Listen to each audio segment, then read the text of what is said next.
Anyway, like any set of ideas, Islam is like a religion. As any set of ideas, it deserves to be scrutinized. Well, I have scrutinized it, and I have found it wanting. I have found it lacking. Everywhere there is Islam, you will find women oppressed. Everywhere there is Islam, you will find...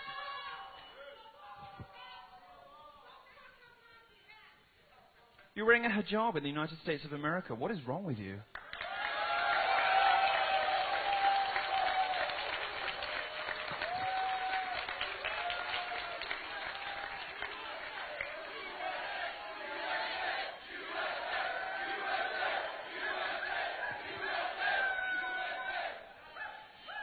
You see, they want to shout you down by saying, oh, what about me? I'm not so oppressed. Well, let's move on from women if you don't care about female genital mutilation, don't care about forced marriages, don't care about acid thrown in the faces of your Islamic sisters. If you don't care about any of those things, fine.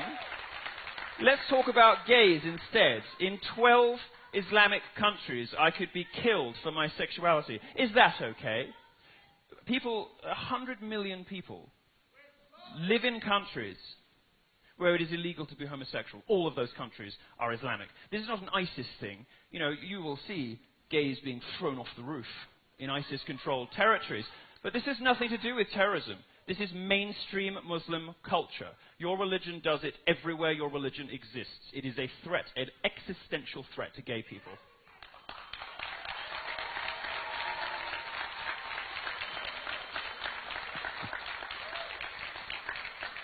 Everywhere in the world there is Islam, you will find women oppressed, homosexuals murdered, you will find gang rape. Now, there's a unique phenomenon that it doesn't really exist outside of Islamic cultures, of familial gang rape, where fathers, brothers and cousins go out raping people together. It happened in Rotherham in the UK.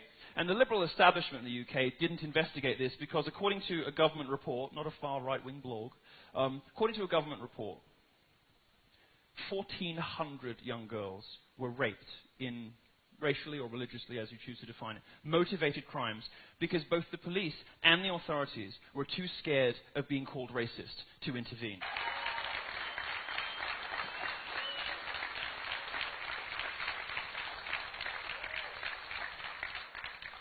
These socially regressive, see, they walk out when they don't like the facts. These socially regressive attitudes... These socially regressive attitudes of Muslims in the West are horrifying. Absolutely horrifying. The surveys show that 52% of British Muslims think that my sex life should be made illegal. 39% of them.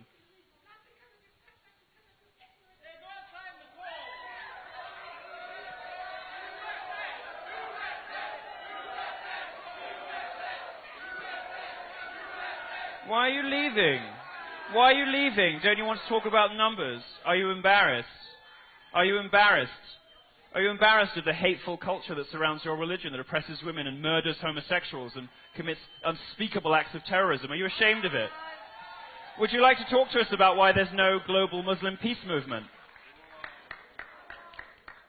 Because I hear lots of very upset people at my talks complaining about statistics they can't refute. I don't hear a lot of Muslims standing up against terrorism. Or whether it is some of the Islamic hate crime hoaxes we've been seeing more recently. And these happen with alarming frequency. In fact, I've struggled to find, my research team has struggled to find a supposed hate crime against Muslims on an American college campus that did not turn out to be fake. I'll tell you about some of them. One student at the University of Louisiana admitted her attack was completely fabricated. She made the whole thing up because Trump supporters attacking a Muslim woman is simply believable to liberals fed a steady diet of hate by fake news.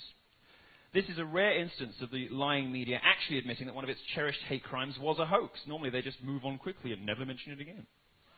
Yasmin Saweed, just 18 years old in New York City, made up a similar story. She said 3 men called her a terrorist and attacked her, telling her to get out of the country. Again, it was fake. But you won't read the corrections, you only read the outrage.